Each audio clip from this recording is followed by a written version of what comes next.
nous allons réaliser une ganache donc de garniture pour des bonbons moulés. Nous allons travailler autour du rhum, donc Île du Vent. L'objectif, c'est tout simplement de retrouver les codes d'un cocktail très classique qui est le mojito, c'est-à-dire menthe, citron vert et du rhum. Le chocolat blanc va équilibrer l'acidité et le côté sucré.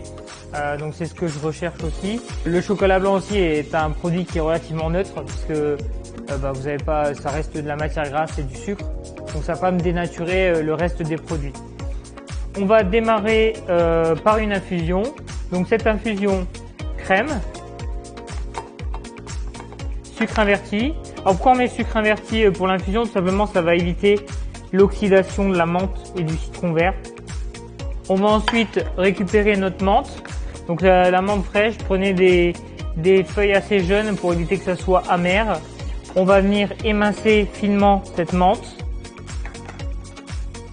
Donc après, vous pouvez pareil jongler sur les variétés de menthe. Menthe thaï, menthe poivrée. Alors quand vous en faites des grosses quantités, ce qui est possible de faire, ou ce que moi je fais, c'est tout simplement, je mets la menthe au congélateur, dans un robot cutter, et je broie la menthe surgelée, ce qui me permet d'éviter de créer une oxydation. Donc une fois que vous avez haché tout ça,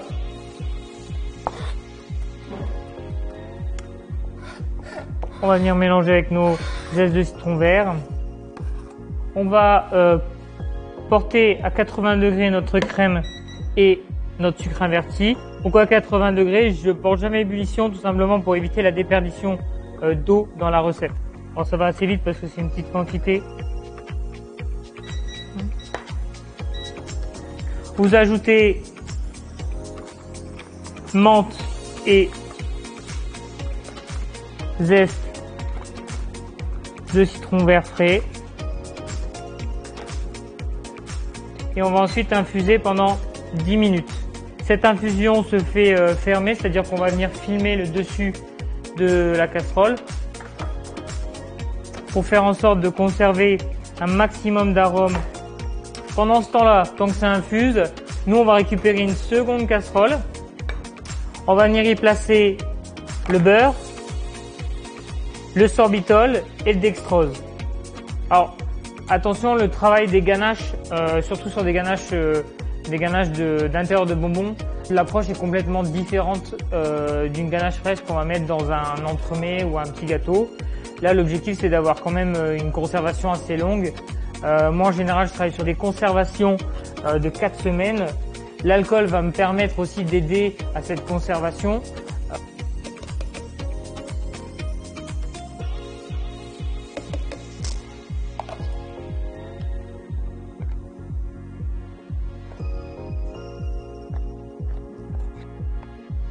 La qualité des produits est pour moi primordiale. Vous ne pouvez pas faire des produits sur des longues conservations si vous utilisez tout simplement des produits bas de gamme. Là, le rhum qu'on utilise est un produit qui a des belles caractéristiques techniques et qui est de bonne qualité. Donc, ce qui fait aussi que ça va tout simplement m'aider dans mon travail de chocolaterie pour avoir des conservations correctes. Une fois que la fusion sera terminée, tout simplement on va venir chinoiser donc le poids de crème plus le poids de sucre inverti. Et on va venir l'ajouter à ce mélange beurre, sorbitol et dextrose. On vient de terminer notre infusion de 10 minutes. On va récupérer le poids de cette infusion.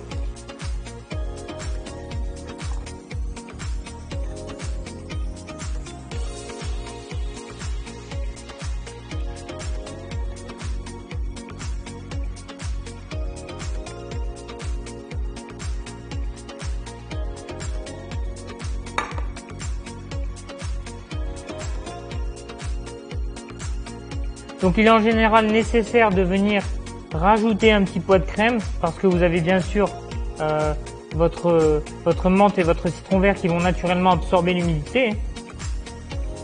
Donc ici on rectifie notre poids de crème. On va remettre sur induction ce mélange qu'on va tout simplement porter à 80 degrés. L'erreur qui est souvent faite, c'est de mettre la totalité des liquides dans le mélange. Évitez de le faire parce qu'ici on travaille sur de la crème et sur un produit acide. En général, ça va vous donner un goût de produit caillé que je trouve pas très agréable. Donc pour éviter ce phénomène, je porte à 80 degrés mon beurre, mes édulcorants et ensuite je vais ajouter mon jus de citron vert frais pour limiter justement cette réaction. Donc là, j'ajoute citron vert frais. Donc une fois que vous êtes à 80, c'est ce que je souhaite avoir, on va tout simplement venir mélanger beurre de cacao et chocolat blanc. Utiliser des chocolats blancs à fort taux, c'est-à-dire aux alentours de 40%, ce qui vous permettra tout simplement d'éviter d'avoir des surcharges en sucre.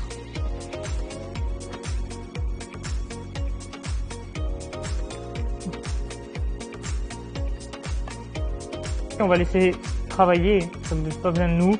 C'est de mélanger ce genre de choses, ça se fait tout seul. On va peser notre poids de rhum. Donc 20 grammes.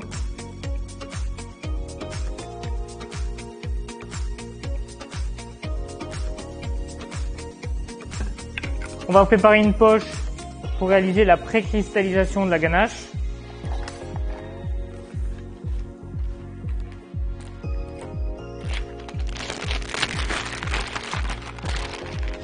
Et ensuite, on va venir mixer notre mélange. Donc là, on va émulsionner matière grasse et l'eau.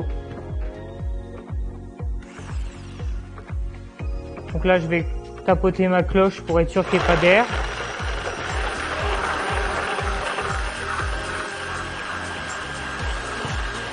Et on va finir avec notre rhum.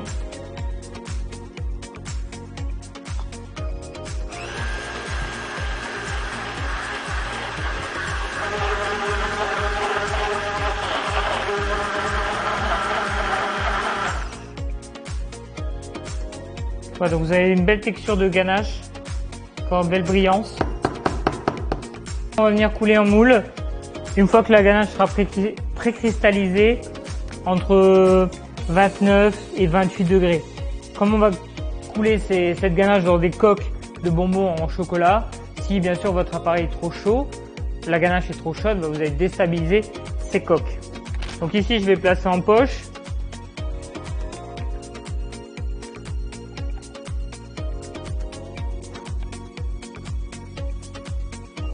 Vous voyez, je suis entre à 33,7, donc c'est très bien au niveau de l'ajout d'alcool. D'accord, évitez de dépasser 35, mais normalement si vous suivez correctement l'application de la recette, pas de souci. Cette ganache, on va la laisser poser tranquillement à température. On a notre ganache qui a une température, donc là 28,4. Donc on est bien entre, comme je disais tout à l'heure, entre 28 et 29 degrés. Une fois que vous avez ça, vous allez pouvoir garnir vos coques. On a préparé donc des coques de chocolat, donc décorées ou non, c'est à votre choix. Donc la coque c'est un support, donc ça doit être le plus fin possible. Donc là, tout simplement une poche.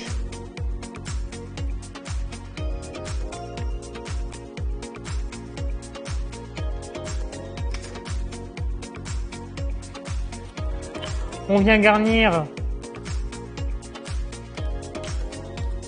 notre ganache en laissant un repère d'environ 2 mm.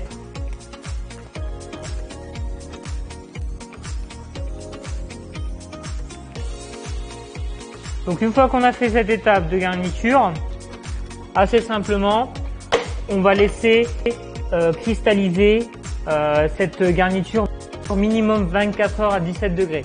D'accord ? Pas de réfrigération, pas de congélation.